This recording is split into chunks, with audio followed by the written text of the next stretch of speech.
조합제TV 시청자 여러분 안녕하십니까. 2019년 3월 26일 천안함 폭침 9주기 또는 9주년, 그리고 위대한 건국 대통령 이승만 탄신 144주년이 되는 뜻깊은 날입니다.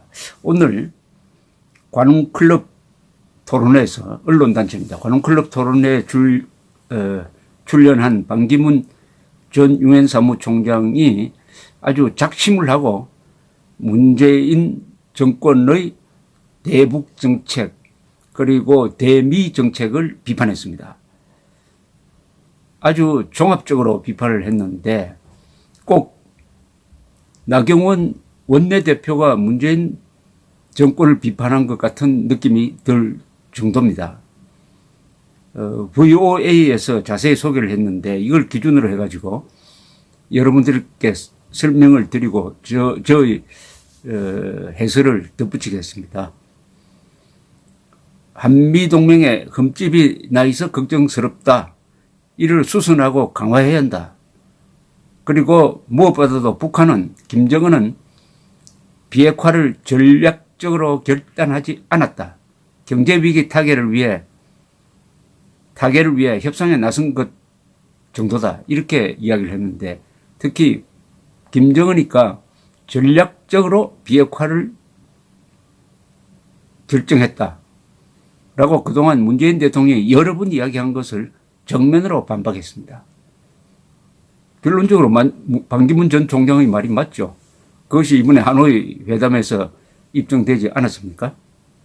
다만 반기문 전 유엔 사무총장의 입장에서 이렇게 작심토로하는 것도 좀 어려웠을 것이라고 생각하는데 상당히 걱정을 하고 있다는 느낌이 들었습니다. 그는 아주 이렇게 설명을 쉽게 했습니다. 북한의 핵 폐기는 남한과 북한, 한국과 미국, 그리고 미국과 북한의 세 가지 톱니바퀴가 맞물려 돌아가야 해결될 수 있는데 지금은 어느 것도 단단하지 못하고 제대로 맞물려 돌아가지도 못하고 있다. 이렇게 설명을 했습니다. 우선 해야 될 게 한국과 미국 동맹의 이 흠집을 수선하는 것이다 라는 점을 아주 힘주어 이야기했습니다. 세계의 톱니바퀴 중 한국과 미국이라는 톱니바퀴만큼은 양국 정부가 의지만 있으면 단단히 좋을 수 있는 것이므로 흠집이 나 있는 한미동맹을 수선하고 더욱 강화해야 하겠습니다 라고 이야기를 했습니다. 한국 정부는, 문재인 정부겠죠, 북한과 독자적으로 무엇을 섣불리 하겠다고 하지 말고 북한 대북 제재를 위한 국제 공조에 더 확실하게 참여해야 한다고 말했습니다. 현 상태에서 본격적인 남북 경협은 불가능합니다. 불가능한 허상에 기초한 남북 톱니바퀴는 제대로 돌아갈 수 없습니다.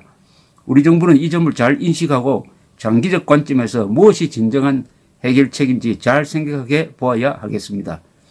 그러나 이런 충고도 현재로는 문재인 대통령에게는 마이동풍입니다. 마이동풍입니다. 이번에 통일부 장관을 내정한 걸 보면은 확실하게 알 수 있습니다. 지금 통일부 장관은 한미 동맹을 깨려는 의지를 표시한 것이 아니라면은 이해할 수가 없는 정책입니다. 문재인 대통령이 가지고 있는 계급투쟁론적 이념이 사라지지 않는 한, 또 사라진다는 건 불가능하죠. 정책도 변화가 없을 것이라고 생각을 합니다. 그러나 반기문 총장의 이야기는 무엇이 문제라는 것은 분명히 밝힌다는 점에서 나중에 문재인 대통령에게 책임을 추구할 때도 하나의 자료가 될 것입니다. 이런 주의가 있었다. 그것도 아주 책임 있는 사람으로부터. 반기문 전 총장은 남북 경협 등 관계 발전을 하지 말라는 게 아니라 시기와 국제사회의 분위기, 미국과 유럽 등 주요 국가의 입장, 유엔의 규정을 살피면서 해야지 마이웨이를 하면서 할 수 있는 게 아니라고 했습니다. 되지도 않을 일이라는 것이죠. 쉽게 말하면. 그것은 문재인 대통령이 작년에 시도를 해봤지 않습니까? 유럽에 가서 북한에 대한 제재를 완화해달라고 했지만은 다 비웃음이 되어서 돌아오고 사람은 실없는 사람이 되고 말았습니다. 문제는 지금 문재인 지지층은 대북 정책 잘하고 있다. 외교도 잘하고 있다.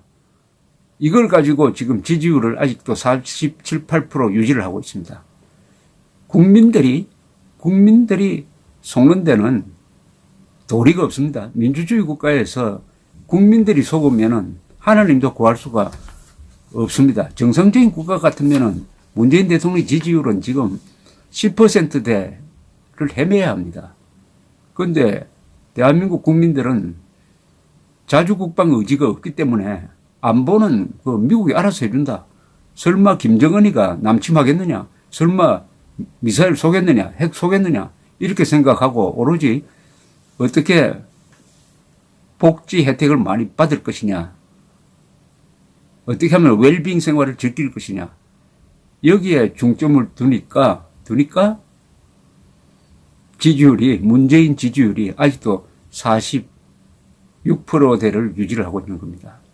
반 전 총장은 문재인 정부가 한미 관계를 경시한다고 생각하지 않는다면서도 북한의 입장을 구체적으로 확인하지 않은 채 선의로 믿은 게 아닌가 하는 생각이 든다고 말했습니다. 이건 좀 말을 참 일부러 부드럽게 했네요. 북한이 김정은이는 좀 억울한 겁니다. 김정은은 한 번도 내가 핵 폐기를 하겠다고 한 적이 없어요.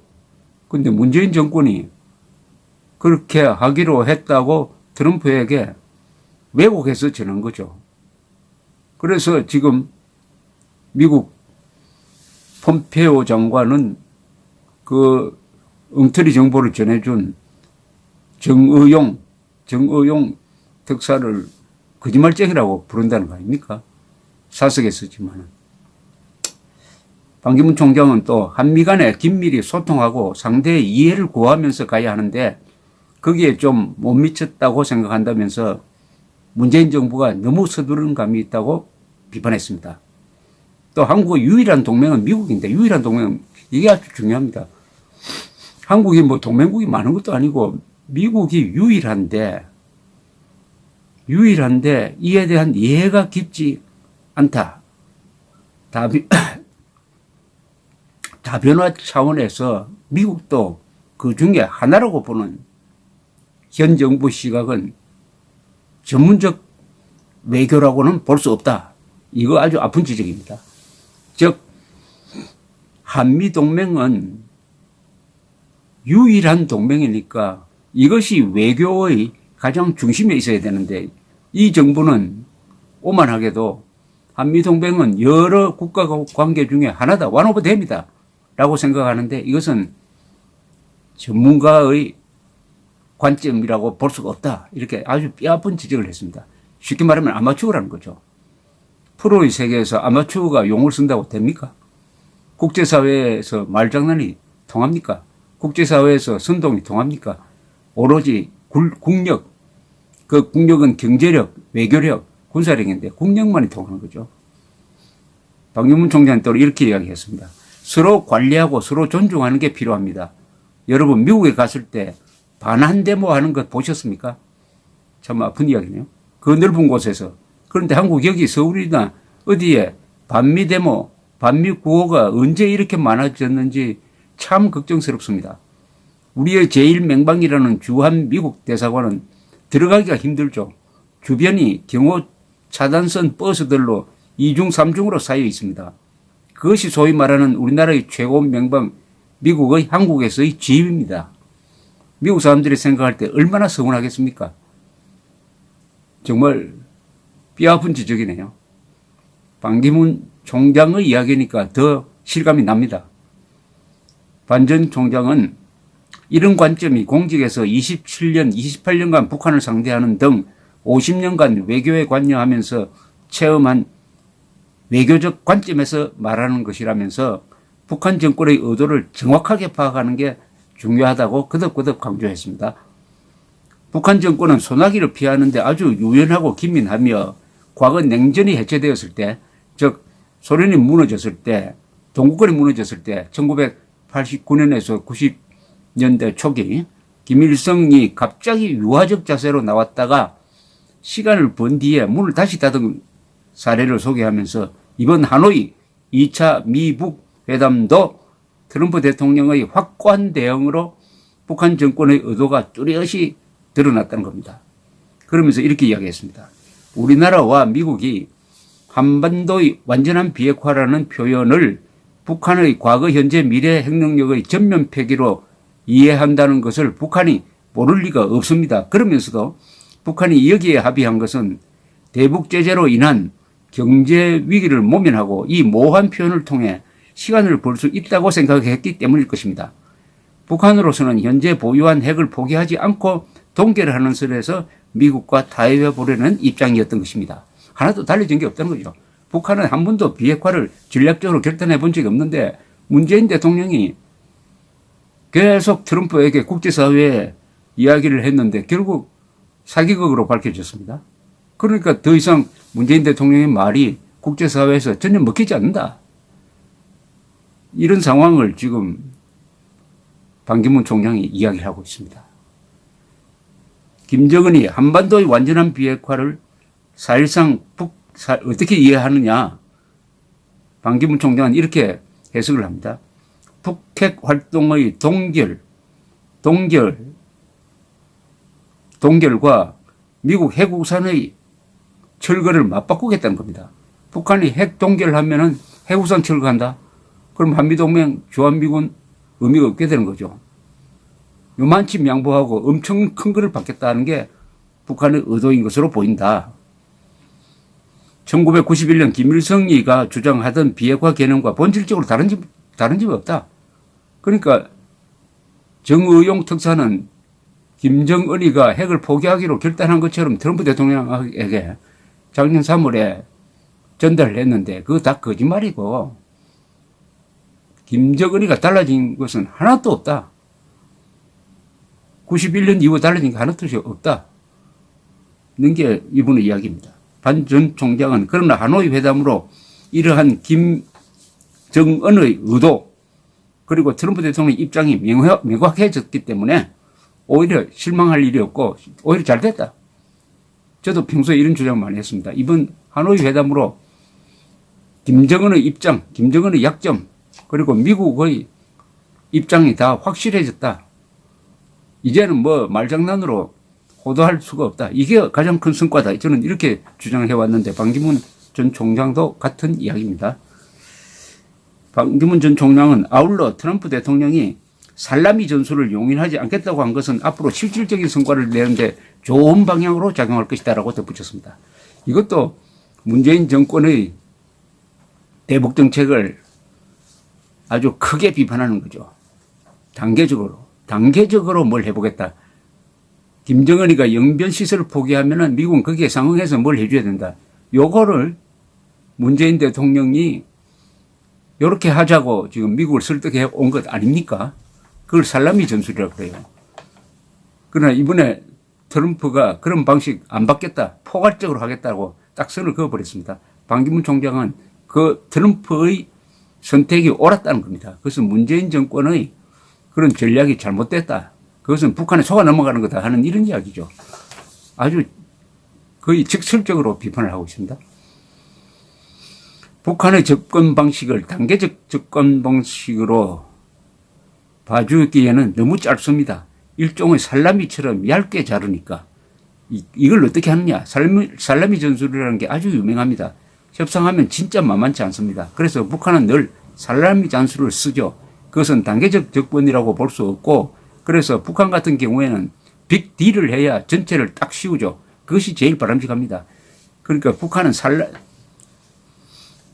이 단계적 접근 방식을 너무나 다단계로 이렇게 만들어서 사람을 피곤하게 한다니까 그래가지고는 안 되고 크게 트럼프가 던지듯이 빅딜이라는 틀로서 협상을 해 나가야 된다. 이런 이야기입니다. 반기문 전 유엔 사무총장은 북한 정권이 당장은 강경한 자세를 견제할 가능성이 높다면서 단기적으로 안보 정세가 악화될 수 있기 때문에 도발 가능성에 대비해야 된다. 또 뭐 천안함 폭침 이런 걸 또 일으켜가지고 벼랑끝 전술을 한번 쓸지도 모르겠다는 경고입니다.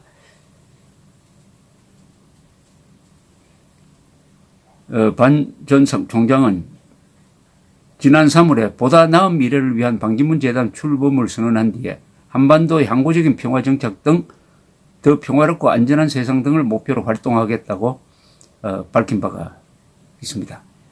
반기문 전 총장의 이 폭넓은 시야를 가진 분, 그리고 오랫동안 외교를 해온 사람의 충고였습니다.